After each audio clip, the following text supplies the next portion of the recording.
Welcome to a video series made especially by, for, and with Beautiful Trouble, an activist from Myanmar working for justice, equity, and social change. Beautiful Trouble is all about people-powered creative tools for a more just world. We distill the lessons learned by our comrades from around the globe to make them easily accessible for others. Our book, study guide, toolbox, and strategy card deck, along with a global network of trainers, artists, organizers, activistas, all support more effective, innovative action.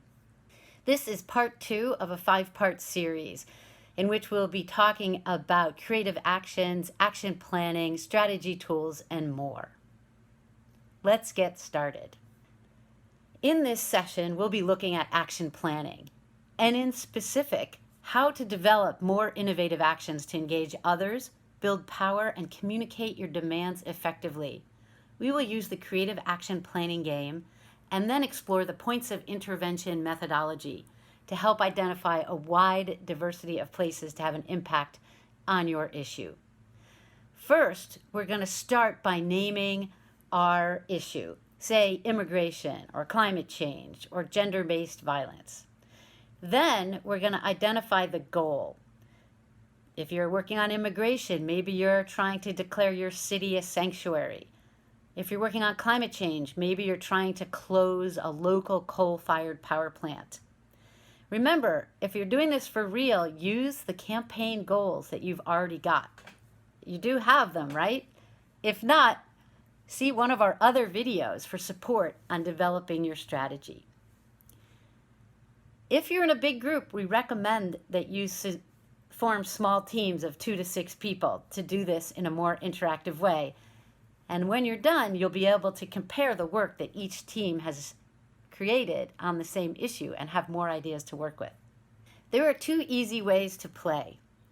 If you are using the online toolbox, you'll go into the online toolbox and you can see that you can select tactics, principles, or theories. You'll pick one tactic, one principle, or one theory randomly from the collection that shows up on your screen.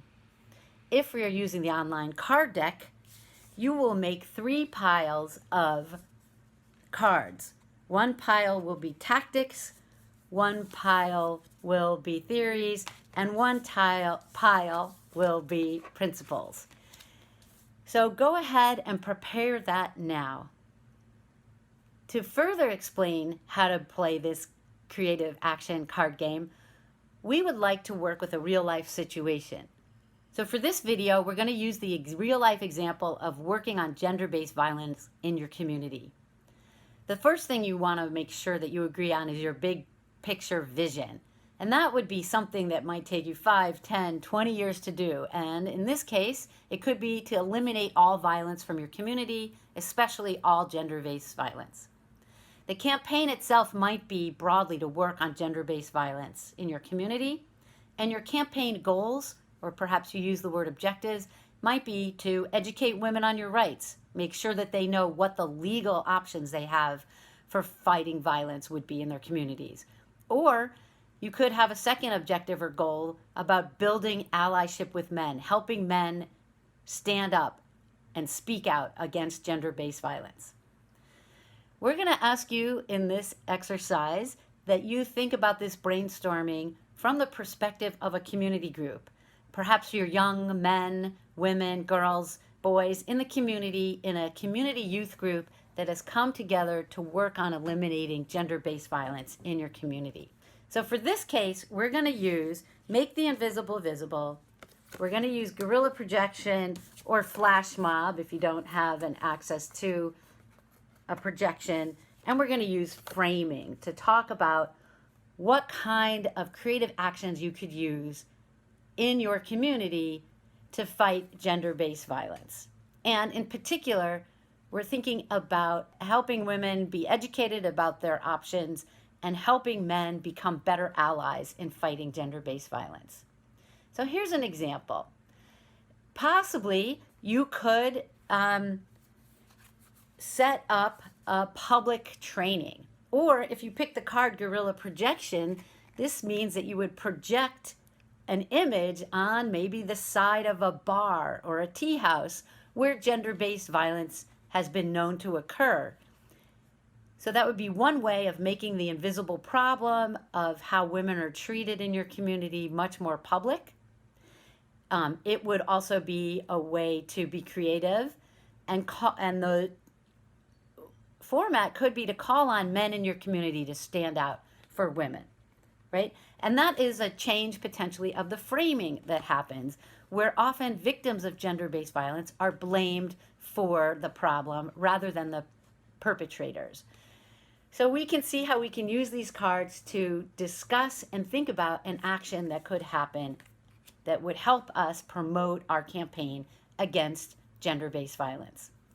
Now, if you're able, hit pause on this video and do this exercise. Either pick one tactic, one principle, or one theory from the toolbox online, or pick one card from each of the piles, and with your group, brainstorm how these suggestions could help you think about creative actions that you can do in your community. All right, for those of you who hit pause, welcome back. Now we're going to expand our understanding of where we can take action by looking at a fabulous tool called the points of intervention. The superpower of this tool is to help us identify pressure points where you can take action to interrupt business as usual and press for change. Points of intervention are specific places in a system where a targeted action can effectively interrupt the functioning of a system and open the way to change. By understanding these different points, organizers can develop a strategy that identifies the best places to intervene in order to have the greatest impact. Social movements have traditionally intervened by taking direct action at physical points in systems that are in our lives, but with the spread of effective labor organizing and the increasing power of media, conceptual points of intervention have also become important. There are 6 types of points of intervention that we'll point out to you right now. For example, there's points of production, which could be a factory. There's points of destruction, which could be something like a logging road. There's points of consumption. It could be a store where you go shopping. A decision point could be a corporate headquarters, a board of education, any place where people make decisions. And a point of assumption, this is a foundational narrative or a place of symbolic importance. And of course, there are points of opportunity, things that are happening on the calendar like holidays or events where people come to speak to your town or school. Here is a chart for the points of intervention tool.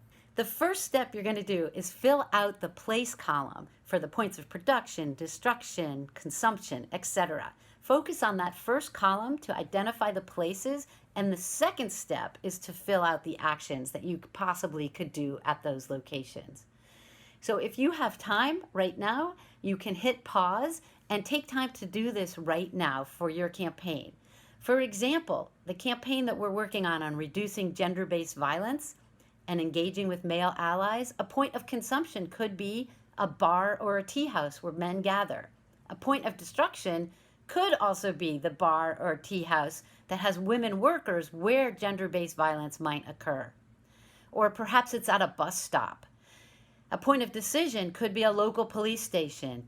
Do the police actually enforce the laws that protect women, if you even have them?